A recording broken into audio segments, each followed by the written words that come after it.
Welcome everyone to Half History Will Travel. I am your host, the Wilder Historian, and as we move right along with Winfield Scott Hancock, his political career makes a false start, and he returns to the Great Plains, much to his own disappointment.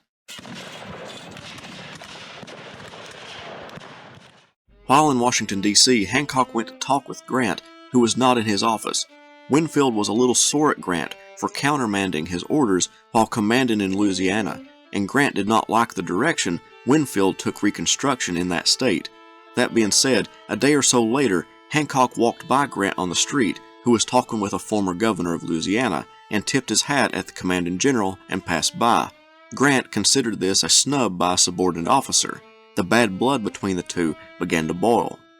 In 1868, the Republican and Democratic National Conventions met to pick candidates for the presidency. The Republicans chose Ulysses S. Grant. When the Democratic Party met in New York City, over the course of a couple of days, supporters for some of the most famous and notorious politicians upheld their candidate's superiority. At the convention was a band of supporters for General Hancock. He seemed like the best candidate to go up against Grant.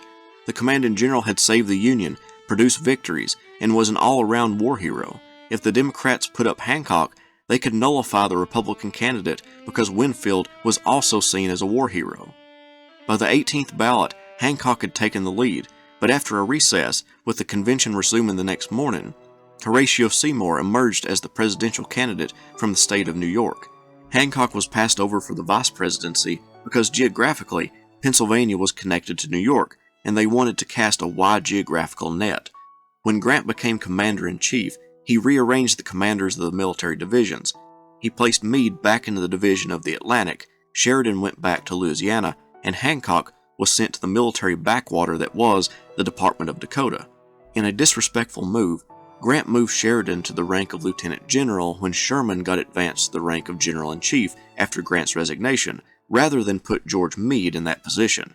When the position of commander of the Division of the Pacific came open after the death of George Thomas, Hancock would ask for but be denied that position in favor of a general his junior, John Schofield.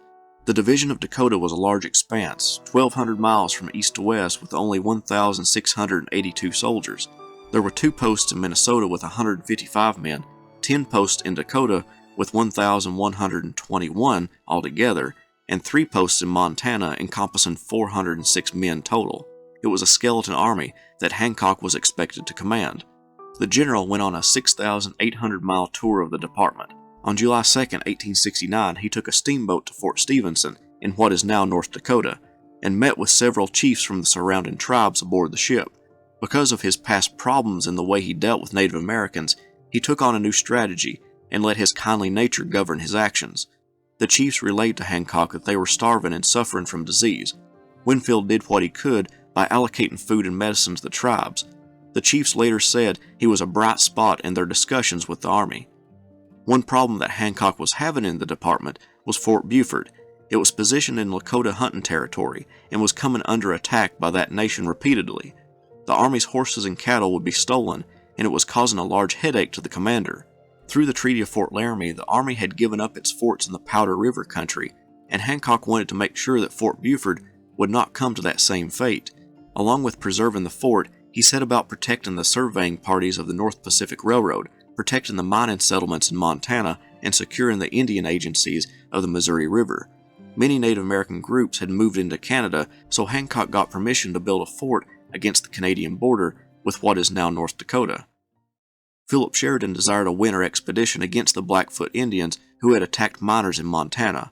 Hancock placed Major Eugene M. Baker in command of this expedition, and over the course of a month, from January 6th to February 6th, 1870, Baker marched 600 miles and had killed 173 Indians, 53 of which were women and children.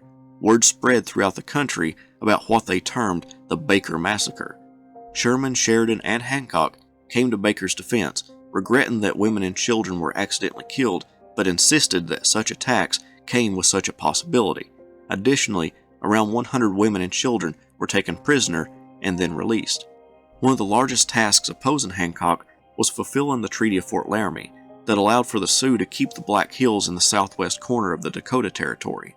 It became the duty of the army to prevent white encroachment into the area who attempted to capitalize on the gold present there. Hancock spent his years in the department turning back white settlers who wanted to mine in the Black Hills, and he was very effective at his job, gaining some respect from the Sioux for upholding the government's end of the treaty. Another significant moment that occurred while Hancock commanded the department was the expedition of Lieutenant Gustavus C. Doane of the 2nd Cavalry, who explored the upper reaches of the Yellowstone River. He made note of the geysers and deep canyons, and Doane's report was sent to Hancock. Then Hancock, intrigued at the report, sent it to the Adjutant General and recommended it to be published.